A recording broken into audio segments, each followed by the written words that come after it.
বংশী বিভূষিত করাদ নবনীরোদাভাত পীতাম্বরাদ অরুণবিম্ব ফলাধরৌষ্ঠাৎ পূর্ণেন্দু সুন্দর মুখাদ অরবিন্দ নেত্রাৎ কৃষ্ণাৎ পরম কিমপি তত্ত্বমহং ন জানে।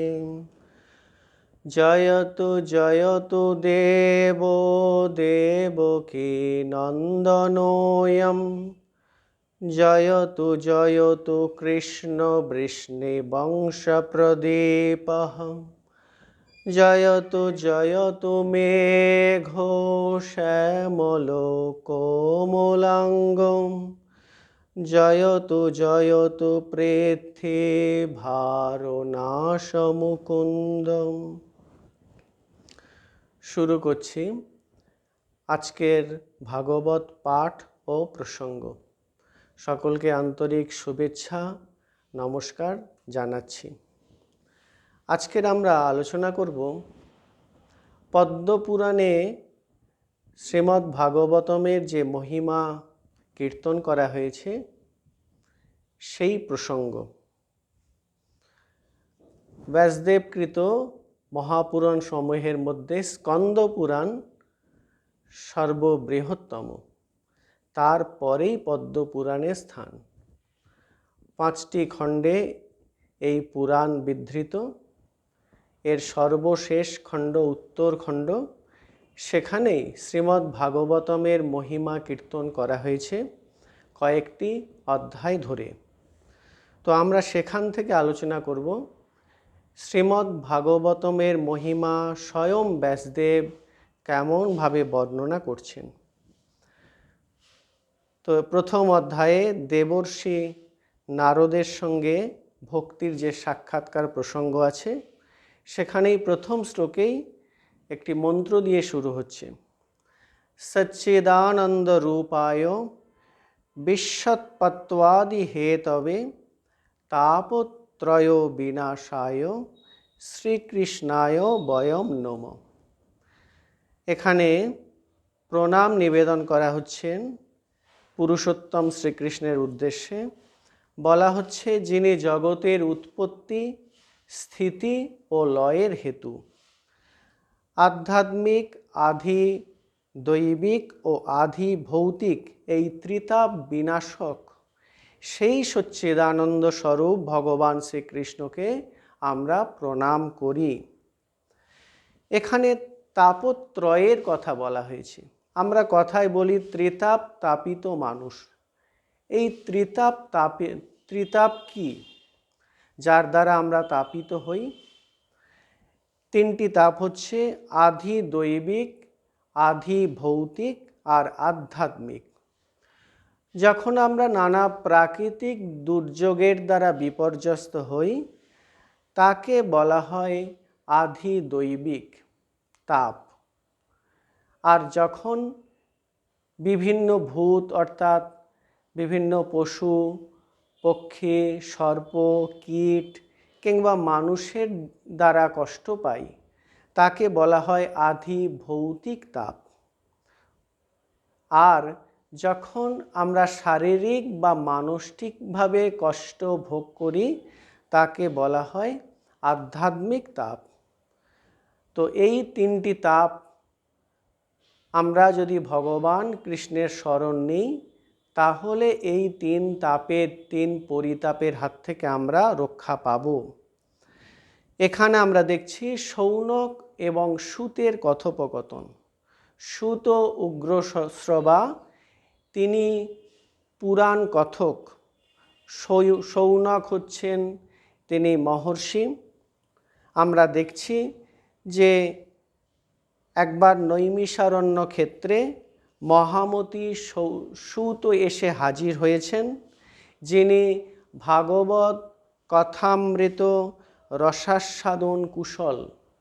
তিনি ভাগবত কথামৃত সুন্দরভাবে পরিবেশন করতে পারেন। তিনি এসেছেন নৈমিষারণ্যে। সেখানে শৌনক মুনি তাকে প্রশ্ন করছেন। শৌনক বলছেন, হে সূত, অজ্ঞান অন্ধকার দূরীকরণে আপনার জ্ঞান কোটি সূর্যের মতো প্রভাময়। আপনি আমার কর্ণের তৃপ্তি বিধানকারী অমৃত স্বরূপ সার গর্ভ কথা সকল বলুন। খুব সুন্দর শ্লোক একটি। বলছেন, অজ্ঞান ধ্যান্ত বিধ্বংস, অজ্ঞানরূপ অন্ধকারের বিনাশকারী কোটি সূর্য সমপ্রভ, এমন প্রভা যেন একই সঙ্গে কোটি কোটি সূর্য উদিত হয়েছে।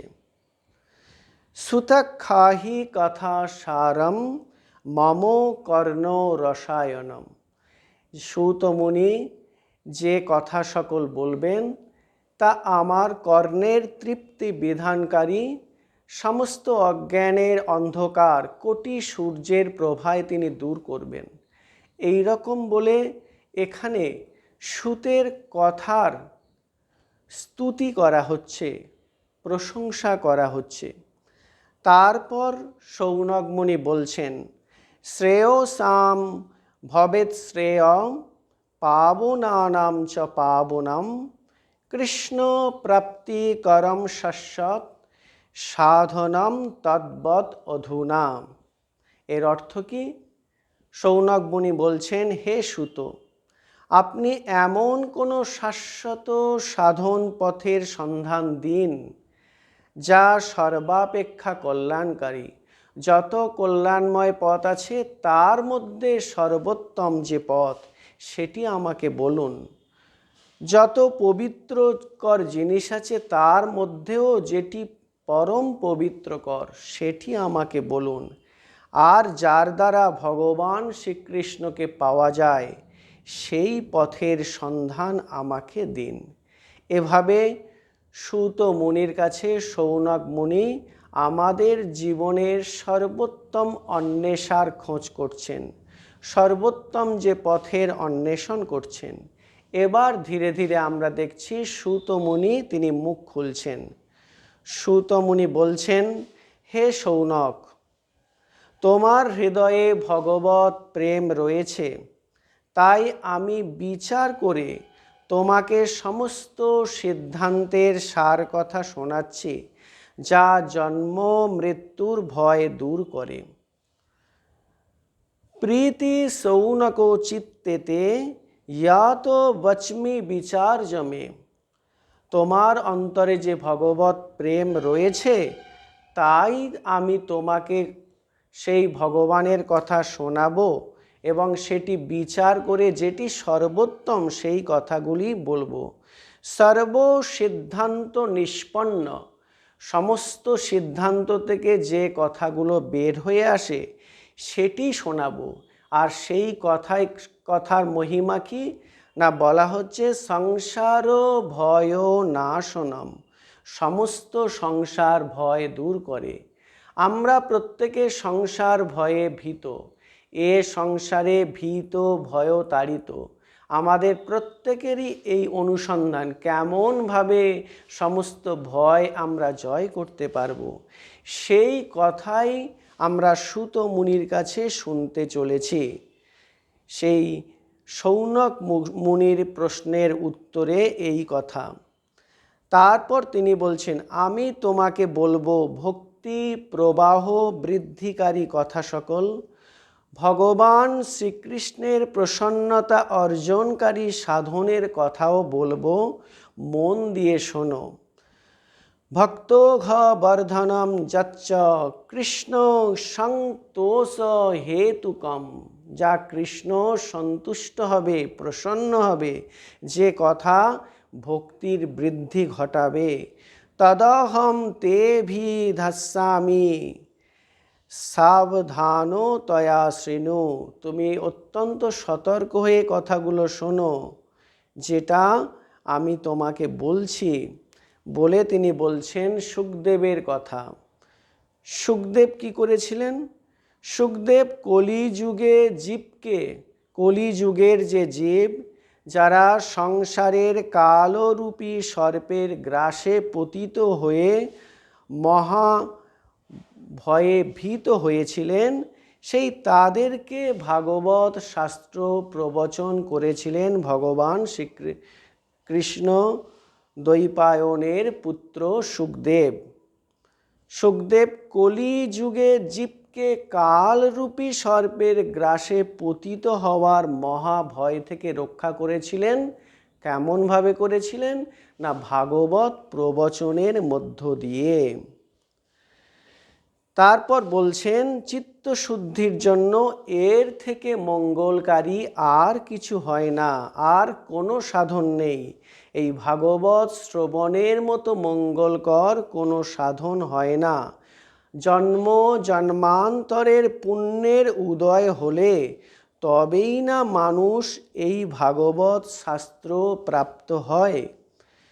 বলছেন, কাল বেল মুখগ্রাস ত্রাস নির্নাশ হে তবে শ্রীমদ্ ভাগবতম শাস্ত্রম কলৌ কিরেন ভাষিতম এতস্মাৎ পরম কিঞ্চিত মনঃশুদ্ধৈ না বিদ্যতে জন্মান্তরে ভবেৎ পুণ্যম তদা ভাগবতম লভেৎ। অনেক জন্মের পুণ্য যদি আমাদের সঞ্চিত থাকে, তবে কিনা আমরা এই ভাগবত শ্রবণের সৌভাগ্য অর্জন করি। সুতরাং আমরা যেই ভাগবত শ্রবণ করছি, ভাগবত অনুধ্যান করছি, এটি খুব দুর্লভ জিনিস। আমরা যে ভাগবত অনুধ্যানের যে সুযোগ পেয়েছি, অনেক জন্মের পুণ্যের ফলে এটি কিনা সম্ভব হয়েছে। এই কথাটি আমাদের প্রথমেই মাথায় রাখতে হবে। এটি কোনো সাধারণ ঘটনা নয়। অনেক জন্ম জন্মান্তরের পুণ্যের ফলে আমরা এই ভগবানের কথা, ভাগবত কথা শোনার বা বলার বা অনুধ্যান করার সৌভাগ্য লাভ করেছি। এখানে একটি খুব সুন্দর ঘটনার কথা বলা হচ্ছে। রাজা পরীক্ষিত, তিনি সর্প দংশনে মৃত্যুমুখে পতিত হবেন বলে তিনি এসেছেন জীবনের শেষ 7টি দিন কেমনভাবে অতিবাহিত করবেন, এবং তিনি ভাগবত শ্রবণের সৌভাগ্য লাভ করেছেন মহামতি শুকদেবের কাছ থেকে। আর সেই মুহূর্তে কি ঘটনা ঘটছে এখানে বলা হচ্ছে, রাজা পরীক্ষিতকে এই ভাগবত কথা শোনানোর জন্য শুকদেব যখন সেই গঙ্গা তীরের সভায়, ভক্ত সভায় সমাসীন, তখন অমৃত কুম্ভ নিয়ে দেবতারা হাজির। সেখানে কেন এসেছেন? না, তারা নিজেদের কার্যসিদ্ধিতে অতীব চতুর, খুব বুদ্ধিমান। তারা নিজেদের স্বার্থ সিদ্ধির জন্য এসেছে। তারা শুকদেবকে প্রণাম করে কি বলছেন? বলছেন, আপনি এই অমৃত ভাণ্ড গ্রহণ করুন, আর তার পরিবর্তে আপনি যে কথামৃত পরিবেশন করতে চলেছেন, সেই কথামৃত আমাকে দান করুন। দেখুন, এখানে এই কথামৃতের সঙ্গে অমৃতের বদলাবদলি করার ব্যবস্থা করতে চাইছেন দেবতারা। তার মানে বুঝতেই পাচ্ছি যে অমৃতের চেয়ে এই ভগবানের কথামৃতের দাম অনেক বেশি। তাই তো এখানে দেবতারা সেটি অমৃতের পরিবর্তে পেতে চাইছেন। এই প্রকার আমাদের পরস্পরের মধ্যে কথামৃত আর অমৃত বিনিময় করে মহারাজ পরীক্ষিত অমৃত পান করতে থাকুন, আর আমরা ভাগবত রূপ কথামৃত পান করি। এই প্রস্তাব দিচ্ছেন কাকে? না, শুকদেবকে। কারা দিচ্ছেন? দেবতারা। তারা স্বার্থসিদ্ধি পরায়ণ, তারা অতীব কার্যকুশল, তারা এই কথা বলছেন। এখানে আমরা একটি সুন্দর শ্লোক পাচ্ছি, যেখানে এই অমৃতের সঙ্গে কথামৃতের যে তুলনা করা হচ্ছে। বলছেন, এই সংসারে কাঁচ আর মণির যেমন তফাৎ, তেমনি অমৃত আর কথামৃতের তফাৎ আছে। এই সব চিন্তা করে সুখদেব দেবতাদের কথা গ্রহণ না করে উড়িয়ে দিলেন, হেসে উড়িয়ে দিলেন। খুব সুন্দর শ্লোক এখানে বলা হচ্ছে, ক সুধা ক কথা লোকে ক কাচ ক মনির মহান ব্রহ্মরাত বিচার জৈবত তদা দেবাঞ্জ হাসহ। বলছে কোথায় সুধা আর কোথায় কথামৃত, কোথায় কাঁচের মতো অমূল্য জিনিস আর কোথায় মহামূল্যবান মণি, এই দুটোর কোনো তুলনাই হয় না। এই রকম ভেবে সুখদেব দেবতাদের কথা হেসে উড়িয়ে দিলেন। কেননা তিনি জানেন যে ভগবানের কথামৃতের তুলনা এই পৃথিবীতে কোনো কিছুর সঙ্গেই হতে পারে না। তারপর আছে দেবতাদের কেন তিনি এই রকম বঞ্চিত করছেন কথামৃত থেকে? কেননা দেবতারা তো ভক্তিহীন, তাদের অন্তরে ভক্তি কোথায়? পরীক্ষিতের যেমন ভগবানের প্রতি ব্যাকুল ভক্তি আছে, তেমন তো দেবতাদের নেই।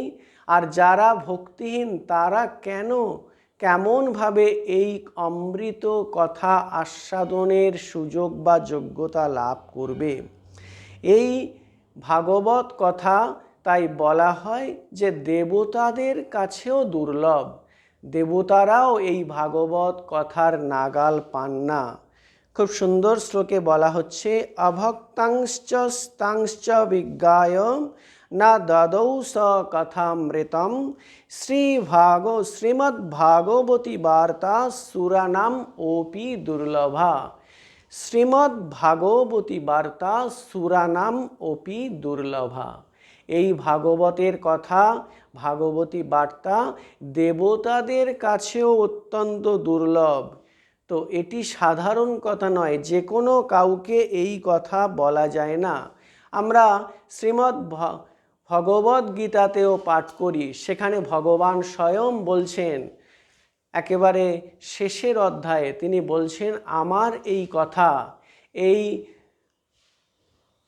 প্রসঙ্গ, ভগবত প্রসঙ্গ কখনো অভক্তকে বলবে না।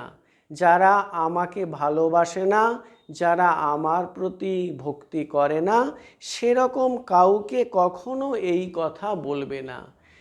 অমৃত হয়তো সবাই পান করার যোগ্যতা লাভ করতে পারে, কিন্তু ভাগবতী কথা, ভগবানের কথা, ভগবত প্রসঙ্গ কখনো সবার কাছে বলা যায় না, কেননা তার শোনার যোগ্যতা সবার নেই।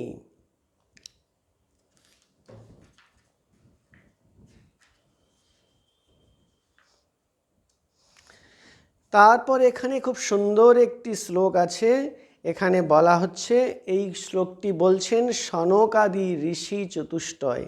তারা বলছেন, প্রলয়ম হি গমিষ্যন্তি শ্রীমদ্ভাগবতধ্বনে কলের দোষা ইমে সর্বে সিংহ শব্দাদ বৃকা ইব। বলছেন সিংহের গর্জন শুনলে যেমন নেকড়ে বাঘেরা পালিয়ে যায়, সিংহ খুব বলশালী প্রাণী, পশুদের রাজা, সেই সিংহ যখন অরণ্যে বা পর্বত গুহায় গর্জন করে তখন কি হয় না, নেকড়ে বাঘ যারা তারা পালিয়ে যায়। প্রলয়ম হি গমিষ্যন্তি শ্রীমদ্ভাগবতধ্বনি, শ্রীমদ্ভাগবতের ধ্বনি শুনলে সেই রকম কি হয় বলছেন, তেমনি যখন শ্রীমদ্ভাগবতের ধ্বনি চতুর্দিকে ছড়িয়ে পড়ে তখন কলিযুগের সমস্ত দোষ নষ্ট হয়ে যায়। কলের দোষা ইমে সর্বে সিংহ শব্দাদ বৃকা ইব। যেমন সিংহের শব্দ শুনলে তার ধারে কাছে আর নেকড়েদের দেখা যায় না, সে তখন বহু দূরে পালিয়ে প্রাণ রক্ষা করে, ঠিক তেমনি যখন শ্রীমদ্ভাগবতের ধ্বনি উত্থিত হয়, বাতাসে আকাশে ছড়িয়ে পড়ে শ্রীমদ্ভাগবতের ভাগবতী বার্তা, তখন কি হয় না, কলির প্রভাব সেখানে আর খাটে না, কলির প্রভাব সেখান থেকে বহু দূরে চলে যায়। তো সেই জন্য আমরা যখন শ্রীমদ্ ভাগবতম পাঠ করব, আলোচনা করব, প্রসঙ্গ করব, আমরা সহজেই কলির প্রভাব থেকে মুক্ত থাকতে পারব। কলির প্রভাব ভয়ানক, আমাদের জীবনটাকে নষ্ট করে দিতে, আমাদের জীবনটাকে নিম্নগামী করে দিতে, আমাদের জীবনটাকে ভোগ সুখে মগ্ন করে দিতে এই কলির প্রভাবের তুলনা হয় না। কিন্তু আমরা যদি শ্রীমদ্ ভাগবতম অনুধ্যান করি, আমরা যদি শ্রীমদ্ ভাগবতম শ্রবণ করি, যখন সেই ভাগবতের বার্তা, ভাগবতী বার্তা আমাদের কানেরও ভিতর দিয়া মরমে প্রবেশ করে, তখন আমরা কলির প্রভাব হতে মুক্ত সহজেই হতে পারি। তারপরে সনকাদি মুনিরা আরও একটি খুব সুন্দর শ্লোক এখানে উদ্ধৃত করছেন। বলছেন যে শ্রীমদ্ ভাগবতমের কথা বেদ ও উপনিষদের সারাংশ দিয়ে তৈরি, সুতরাং বেদ থেকে আলাদা এবং তার ফলস্বরূপ হওয়াতে শ্রীমদ্ ভাগবতমকে অতি উত্তম বলে মনে করা হয়। তাহলে শ্রীমদ্ ভাগবতম কি দিয়ে তৈরি? বেদ উপনিষদের সারাংশ দিয়ে তৈরি। আমরা বেদ উপনিষদ পড়ার মতো আমাদের হয়তো পাণ্ডিত্য থাকবে না, সেই বোঝার মতো মেধা হয়তো আমাদের থাকছে না, কিন্তু আমরা যদি শ্রীমদ্ ভাগবতম পাঠ করি তাহলে আমাদের সেই সাথে সাথে বেদ উপনিষদ পাঠের ফল আমরা লাভ করব। কেননা এখানে বলা হচ্ছে যে বেদ উপনিষদের সারাংশ দিয়েই শ্রীমদ্ ভাগবতম তৈরি। আর যেটা সারাংশ দিয়ে তৈরি হলে তাহলে বেদ উপনিষদ থেকে ভাগবত যে আলাদা, সেটি তো আর নতুন করে বলার কিছু থাকে না। আর যেহেতু এটি তার ফলস্বরূপ, তাই শ্রীমদ্ ভাগবতম অতি উত্তম। খুব সুন্দর শ্লোক বলছেন, বেদোপনিষদাম সারজ্জাতা, বেদোপনিষদাম সারজ্জাতা ভাগবতী কথা। এই যে ভাগবতী কথা, শ্রীমদ্ ভাগবতের কথা হচ্ছে বেদ আর উপনিষদের সার অংশ দিয়ে তৈরি হয়েছে। অত্যুত্তমা তত ভাতি পৃথক ভূতা ফলাকৃতি। অত্যুত্তমা তথা ভাতি, যেহেতু সার অংশ দিয়ে তৈরি, তাই বেদ উপনিষদ থেকেও এই শ্রীমদ্ ভাগবত কথা অতি উত্তম। আর এটি আলাদা, কেননা ওই বেদ উপনিষদের সার অংশ দিয়ে যেহেতু প্রস্তুত এই শ্রীমদ্ ভাগবতম, তাই এটি আলাদা। আমরা এটি যদি আস্বাদন করতে পারি, আমরা বেদ উপনিষদের দ্বারা যতটা পুষ্ট হতে পারতাম ততটাই আমরা পুষ্ট হতে পারব। এখানে কয়েকটি উদাহরণ দিয়ে শ্রীমদ্ ভাগবতমের মহিমার কথা বলা হচ্ছে এবং এগুলি বলছেন সেই সনকাদি কুমার চতুষ্টয়। খুব সুন্দর এই কথাগুলো বলছেন। আমূলাগ্রম রসোত্তিষ্ট নাস্তে ন স্বদ্যতে যথা স ভূয় সং পৃথক ভূত ফলে বিশ্ব মনোহর। কি বলছেন? বলছেন গাছের শিকড় থেকে শুরু করে শাখা প্রশাখা একেবারে পাতার অগ্রমূল পর্যন্ত রসে সিক্ত। গোটা বৃক্ষের মধ্যেই একটা রসের প্রবাহ সবসময় চলছে। আমরা যদি বিজ্ঞানের ছাত্র হই আমরা সেটা জানি। সেই শিকড় থেকে যে রস গাছ টানছে সেটি সারা বৃক্ষের কাণ্ড, শাখা প্রশাখা, পাতা, ফুল, ফলের মধ্যে প্রবাহিত চলছে, অনিবার্যভাবে সবসময় চলছে। কিন্তু সেই গাছকে যদি আমরা চিবিয়ে খাই তাহলে কি আমরা রস আস্বাদন করতে পারবো?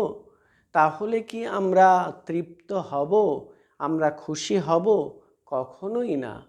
সেই গাছের মধ্যে প্রবাহিত রস আস্বাদনের যোগ্য নয়। সেই রস যখন ফলে পরিণত হয় তখন সংসারের সকলের কাছে সেই রস আস্বাদনের যোগ্য হয়ে ওঠে। যখন সেই গোটা বৃক্ষের কাণ্ড শাখা প্রশাখায় পরিবাহিত রসটি ফলে পরিণত হয় তখন, কেবল তখনই তা আমাদের আস্বাদনযোগ্য, তৃপ্তিকারী এবং মনোহারী হয়ে উঠতে পারে। ঠিক সেই রকম সমস্ত শাস্ত্রের মধ্যেই সেই পরম পুরুষের কথাই বলা হচ্ছে। বেদে, রামায়ণে, মহাভারতে, সমস্ত পুরাণে সেই পরম পুরুষের কথা ছাড়া তো আর কোনো কথাই বলা হচ্ছে না, একমাত্র ভাগবতী কথা বলা হচ্ছে। কিন্তু সেই ভাগবতী কথা সেখানে যথেষ্ট আস্বাদনযোগ্য হয়ে ওঠেনি, যথেষ্ট তৃপ্তিকারী হয়ে ওঠেনি, যথেষ্ট চিত্ত মনোহারী হয়ে ওঠেনি বলে ব্যাসদেব এই শ্রীমদ্ ভাগবতম রচনা করেছেন, যা কিনা নিগম কল্পতরুর গলিত ফলম, সেই নিগম রূপ কল্পতরুর পুষ্ট পাকা ফল এই শ্রীমদ্ ভাগবতম। তাই এটি সর্বলোক মনোহরম, সর্বলোক তৃপ্তিকারী হয়ে উঠেছে। তারপর আরও একটি সুন্দর উদাহরণ এখানে দেয়া হচ্ছে। বলা হচ্ছে দুধের মধ্যে ঘি থাকে, কিন্তু দুধের মধ্যে তার আলাদা করে স্বাদ পাওয়া যায় না। দুধ থেকে পৃথক হয়ে যখন ঘি উৎপন্ন হয় তখন দেবতারাও সেই স্বাদে মুগ্ধ হয়ে ওঠে। তো দুধের সারাংশ ঘিতে যখন রূপান্তরিত হয় তখন সেই ঘিয়ের স্বাদ দুধের থেকে বহুগুণ বেশি। ঠিক সেই রকম সমস্ত শাস্ত্রেই ভগবান থাকলেও ভগবান যখন শ্রীমদ্ ভাগবতমের মধ্য দিয়ে ভাগবতমের মধ্য দিয়ে প্রকাশিত হচ্ছেন, ভগবদ লীলা যখন শ্রীমদ্ ভাগবতমের মধ্য দিয়ে প্রকাশিত হচ্ছেন, প্রকটিত হচ্ছেন, তখন সেটি আমাদের কাছে পরম আনন্দদায়ক হয়ে উঠছে। আরও একটি সুন্দর উপমা এখানে দেয়া হয়েছে। উপমাগুলি আমরা এই জন্য পাঠ করছি, এর মধ্য দিয়ে শ্রীমদ্ ভাগবতমের গুরুত্ব বহু গুণে আমাদের দৃষ্টিতে ধরা পড়বে বলে। এখানে বলা হচ্ছে ইক্ষুনাম ওপি মধ্যান্তম শর্করা বাপ্য তিষ্ঠতি পৃথক ভূতা চ সা মিষ্টা তথা ভাগবতী কথা। বলছেন ভাগবতী কথা কেমন জানো? চিনি আখের সর্বত্র ছড়িয়ে থাকে, কিন্তু আখ থেকে যখন পৃথক রসটাকে পৃথক করে চিনি প্রস্তুত করা হয় তখন তার যে বিশেষ ধরনের স্বাদ হয়, সেই চিনির স্বাদ যেন এই ভাগবতী কথা। আমরা জানি সমস্ত শাস্ত্রে ভগবানের কথাই কেবলমাত্র আছে, তার আদি মধ্য অন্তে ভগবানের কথা কেবলমাত্র আলোচনা হয়েছে, কিন্তু সেখানে আমরা ভগবানকে আস্বাদন করতে পারি না, ভগবানের কথা শুনে তৃপ্তি লাভ করতে পারি না। কেননা যেমন কিনা আখের সর্বত্র শর্করা থাকলেও যখন সেই শর্করা আখ থেকে নিকড়ে বের করে সেখানে আমরা চিনি প্রস্তুত করব, সেটি যেভাবে সুস্বাদু হয়ে ওঠে সেটি আখের মধ্য থেকে আমরা পাই না। সেই জন্য ব্যাসদেব তিনি একেবারে নির্ভেজাল ভগবত কথা হিসেবে নির্ভেজাল ভাগবতী বার্তা হিসেবে এই শ্রীমদ্ ভাগবতম রচনা করেছেন, যা কিনা নিগম রূপ কল্পতরুর গলিত ফলম। শ্রীমদ্ ভাগবতমের সূচনাতে আমরা দেখব, সেখানে একটি শ্লোকে বলা হচ্ছে যে একটি পাখি, শুক পাখি একটি অমৃত ফলের রস আস্বাদন করতে গিয়েছে, আর সাথে সাথে তার ঠোঁটের আঘাত লাগার সাথে সাথে তা মাটিতে পড়ে সেই রস ছড়িয়ে পড়ছে। তো এই শুক কেবল শুক পাখি নয়, আমরা শুকদেবের কথাও ভাবতে পারি। শুকদেব স্বয়ং ভাগবতী রস আস্বাদন করতে গিয়েছেন, ভগবানের কথা আস্বাদন করতে গিয়ে তিনি একই সঙ্গে সকলকে আস্বাদনের সুযোগও করে দিচ্ছেন। তিনি শুধু আস্বাদন করছেন তা নয়, তিনি আস্বাদনের এই যে সুযোগ করে দিয়েছেন, এজন্য তিনি হাজার হাজার বছর ধরে যতদিন মানব সভ্যতা টিকে থাকবে ততদিনই আমাদের কৃতজ্ঞতার ভাজন হয়ে থাকবেন, আমাদের শ্রদ্ধেয় হয়ে থাকবেন, আমাদের প্রিয় হয়ে থাকবেন। কেননা তিনি সর্বপ্রিয় কথা, সর্বমনোহর কথা, সবচেয়ে তৃপ্তিকারী কথাগুলি আমাদের উপহার দিয়ে আমাদেরকে ধন্য করেছেন, আমাদেরকে কৃতার্থ করেছেন। তো আমরা আজকের এই পর্যন্ত ভাগবতের কথা অনুধ্যান করলাম। সর্বে ভবন্তু সুখিনো সর্বে সন্তু নিরাময়াম সর্বে পশ্যন্তু ভদ্রাণি মা কশ্চিৎ দুঃখভাগ ভবেৎ দুর্জনো সজ্জন ভূয়াৎ সজ্জনো শান্তিমাপ্নুয়াৎ শান্তম মুচ্যেত বন্ধেভ্যো মুক্তশ্চন্নং বিমোচয়েৎ।